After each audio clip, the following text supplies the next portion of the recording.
with the prerequisite requirement stated in the contract for practical completion, we hereby certify that the above-mentioned work, which is All right, so we understand that the speech that Gideon Moi has made was a bit brief because he needs to attend to party matters. All right, going back to the story that we were covering before that, and it is indeed the plight, if I may call it that, of independent candidates. And I have Alex Katundu here in studio. He is an advocate. Thank you very much for joining us. Great to see you again. Good morning. We've been following what has been happening with the independent candidates. And before we get to the conversation, I just want us to look at that, the timelines that IEBC have, and this is the document that you've seen most of them holding and saying and arguing and swearing their life to it. Now, this is the one, this is what is bringing the problems. Now, according to the IEBC candidates, remember, back in February, they came out and said that 4th of May, which is today, will be the deadline of when the independent candidates can submit their applications. But going back to really what is constitutionally right, 8th May is supposed to be the day for the clearance from the register of political parties. And then also the 8th of May confirms non-membership to a party, peak applications form. So this is what they're arguing about, that what is supposed to be happening today is, what is happening today is supposed to actually happen on Monday. So they're crying out, saying that their time really has been limited unfairly. Also 8th of May, that's the day that they should be able to pick symbols, submission form, and submit the symbol on a hard or soft copy. So this means that they've lost 4 days according to these new guidelines. Not really new guidelines, but these guidelines from IEBC. Moving on, 10th of May, this is really the day that IEBC set to approve the symbol that independent candidates will be using. That's about Wednesday next week. 13th May, which is on Saturday, this was supposed to happen, gazettement of names and symbols of candidates. This, of course, is with finality, and then finally transmission of names and symbols to IEBC offices, specifically to the returning officers of the different places where these candidates will be vying from. And then still on Saturday, obtain forms for signatures of supporters. So as you can see, this really is a timeline that the aspirants there are holding really onto. And Alex, I'd like to hear your thoughts on it. What is your assessment of this? Everything is happening. First of all, IEBC said in February that come May 4th, this is the last day that, candidates should submit their forms. But candidates are saying that it's supposed to be 8th of May. First of all, what do you think? Is it unfair? It's not only unfair, but also it's unconstitutional, because the constitution is very clear. You cannot claw back on the right of a candidate, whether independent or otherwise. Right. If it is 8th of May, it is 8th of May. If there are any administrative actions that are supposed to be conducted or taken by the IEBC, then they are supposed to conduct in such a way that they do not claw back on the right of the independent candidates. So right. 8th of May is 8th of May. The constitution is very clear, 3 months. That's 90 days. So if you calculate 90 days from 8th of August, yeah. you come to 8th of May, not 4th. If they want some leverage, if they want to do something, then they have to do them after 8th, not before 8th. Not before I'm talking 8th. about IEBC. Yes. And secondly, it does not matter when they notified everyone in the country, including anyone who wanted to vie as independent candidate. Provided the constitution says it is supposed to be 90 days. That is it. That's it. Any regulation they came up with, any guidance, any guideline that they came up with that close back on the rights of the independent candidates is unconstitutional to the extent of that clawing back on the rights of the candidates. So IEBC coming out to say that they need these 4 days before 8th of May to just basically put everything together, that's wrong. And it's unconstitutional and it's unfair. It is unfair. Remember, independent candidates are independent. They are being affected by what we had, the problems that we had with the primaries that were being conducted by the political parties, especially the two big parties, that is JP and Orange Party. That is, they are actually the ones who took away the time that IEBC would have had to process everything that they had to in relation to the independent candidates. But you see now, that is being unfair to independent candidates. Yes. So Chebukati has to come out clearly and draw back. He has to go back to the drawing board and issue a new guideline that that respects the constitutional guideline. Okay. And the constitution is very clear: 90 days, not 85, not 84, not 80 days. Does it go back to that High Court ruling in Malindi that extended the time for nominations? Is that maybe what has affected this? If that did not happen, then, independent candidates would be able to plan themselves before today. IBC can have such an excuse, but remember, whatever excuse that they have, the constitution is supreme. Okay. The constitution is supreme. That's it. Yes, and remember, these are candidates who are independent. They should not be affected. It is very unfair. In fact, all the candidates that are at Lions Place, I understand, that's where they are. Lions Place, yes. Yes. All the candidates that are at Lions Place must be processed. All of them must be processed. Their symbols must be processed before 8th of May. Okay. Yes, you cannot turn away an independent candidate, because what you have done, you will have violated their right of association, their right, which is in the Constitution, their right to participate both either as voters or as candidates. All right. Remember, that's a right that you cannot take away from anyone. Okay. Anyone has a right to start as either as a candidate along party line, or as an independent candidate. All right. So they will be violating the Constitution if they turn away anyone at Lions Place because of today. Okay. They're supposed to turn them away at 5 on 8th of May. Yes. All right. So like an hour ago, some of the aspirants were saying that they want to go to court. Yes. If they do so, do they have a case? They have a very good case. But IBC and the Register of Political Parties and all the other actors in all these elections, they should not wait for courts to intervene. They should not wait for the Constitution is very clear. The good thing with this 2010 Constitution is it was written in Wajiko-friendly language. Okay. So anyone... It's as easy as possible to understand. Yeah, you do not need an advocate to read for you or even to interpret for you. The Constitution is in black and white. You do not... It is not in a very complicated language. So I do not see where the problem is. Let everyone be processed at Lions Place, including even their symbols.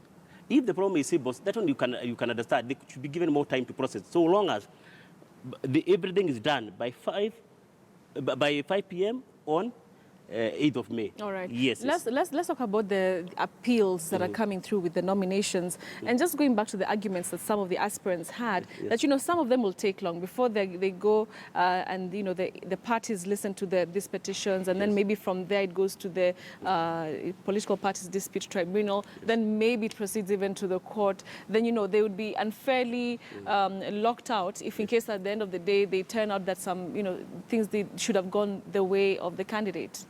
As per the guidance that were given by guidelines and timelines that were given by IEBC, I believe the last day for the dispute to be resolved is 19th, if I'm not wrong, 19th of May. But if you look at the times the timelines, they are not. That time is not sufficient, because remember that even before you go to the High Court, you still are supposed to have gone through the political parties dispute tribunal, PPDT. Before you go to PPDT, you are supposed to first present your case to the party to be resolved. And the party, do not forget that the party themselves have two organs. There is the tribunal itself, and there is also what they call National Elections Board. Those are two levels, don't forget. In fact, I can give you a very good example. Last night, the JP Tribunal referred an issue to the National Election Board of JP. Yes, to do the calculations of Laikipia County, after they nullified the Laikipia North. I think the Laikipia North votes because there were some irregularities. So they told the National Election Board, do the calculations, but exclude Laikipia North. You see now that is yet another step. It's just another step toward the resolution of the dispute. So without that, I think we need to put our houses in order, and the people I can blame in all this were first and foremost political parties themselves, because they are the ones who have disadvantaged the IEBC. Secondly, the IEBC itself, because of misinterpreting the Constitution, and also coming up with unconstitutional timelines that inhibit and also has dire consequences on the rights and freedoms of these independent candidates. Yes. Interesting. Let's now go to the impact of having quite a number of independent candidates. As you've seen there, they've been queuing for 4 days. The place is extremely full. What is the impact of having such a big chunk of independents in the coming parliament? Of course, I'm sure by now, President Uhuru Kenyatta and his deputy, that is Ruto, have already taken this on board. If not, then they had better take it very fast. What does that mean? It means that the next parliament will be a hung parliament. I do not believe that there is any party that will have a majority. That's I'm very clear in my mind. The number of candidates, right now as we're speaking, the number of independent candidates is around 4,000. That is a huge number by any estimation. Secondly, I have gone through the list and I've discovered that more than three quarter of all the constituencies in Kenya have independent candidates. What does that tell you? It tells you even if only a third of them will make it to parliament. Whether you're talking about the Senate, when you're talking about National Assembly, or you're talking about the county assembly, that is still a number that is going to cause a problem when it comes to legislative agenda. So Uhuru has to go back to the drawing board, and they have to devise ways like Kibaki did in 2007. When Kibaki had the minority in parliament, of course now he had to seek legal opinion. I don't want to disclose much about that, but I was involved. Now, they have to do the same thing. They have to craft a way of making sure that they loop in these candidates that are independent. Because some of them, and I am projecting a third of them will make it to parliament and the county assembly. All right. And yes. So it's to wait to see what these party leaders will do later on after the elections. No, they can't wait. They can't wait until after elections. Yeah. They have to when it comes to strategizing, that has to be done before. At least laying groundwork of what shall we do in case we do not get majority. Yes, I'm not expecting NASA and JP to get sufficient number to carry out their legislative agenda in the houses, the three houses, that is the National Assembly, in the Senate, and also in the county assembly. All right. Yes. What does this numbers of independent aspirants say about this whole nominations exercise so far? Does it mean that they were not fair, many irregularities, or does it just mean that, you know, people who lost want to have a second stab? Which is the one that holds more water? I think all of them hold water, Betty. One thing is clear. First, we have a constitution that has a wide range of rights that hitherto never used to exist, and which is a good thing for Wajiko. Secondly, and one of those rights was the introduction of the candidature of independent candidates. Secondly, it is important to note that when you have such huge number of independent candidates, it means that it's an indictment on the part of the entire process of carrying out party primaries. It's an indictment. First, on the government itself. Yeah. Secondly, on the opposition also, because they were also involved. Thirdly, on the political parties. Fourthly, on the IEBC. So all of them are to blame equally for what we are finding ourselves in. And remember, Betty, if you look at the other jurisdictions, we do not have such hemorrhage. You know, we do not have such high number of independent candidates. Right. Kenya is, I hope I'm not wrong, but Kenya, I've not stumbled a case where there is so much, the percentage of independent candidates is so high. It's so high. Yes, it's unprecedented. It's unprecedented. Yes. Finally, let's talk about the Chief Justice is supposed to release some new guidelines of how to tackle these election issues that will come about. What is the expectation of these new guidelines? I believe there is a function that is happening right now as we're speaking at Supreme Court yard, and it has to do with those regulations and rules. I was involved in crafting. I was in a group of people who were crafting those regulations that are going to guide the entire process. That is dispute resolution in the Supreme Court for presidential candidates, and also at the level of High Court, and the level of the county assembly. Right. What is remaining is what is now being processed are the rules that are going to guide the Court of Appeal. But that is not that is not a lot of work.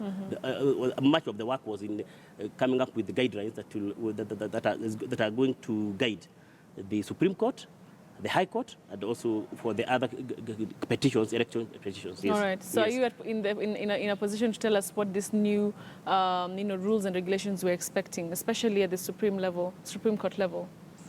I think we better wait for the gazettement, for the gazettement of those rules.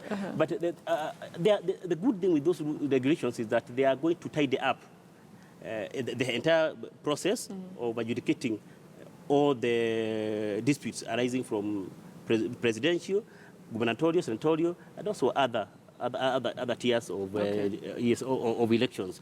For example, the National Assembly. They are going to tidy up. Secondly, all the loopholes were taken care of. And we were guided by not only the experience that we have had in courts, but also you also take care of the political aspects of the country, the social needs of the country.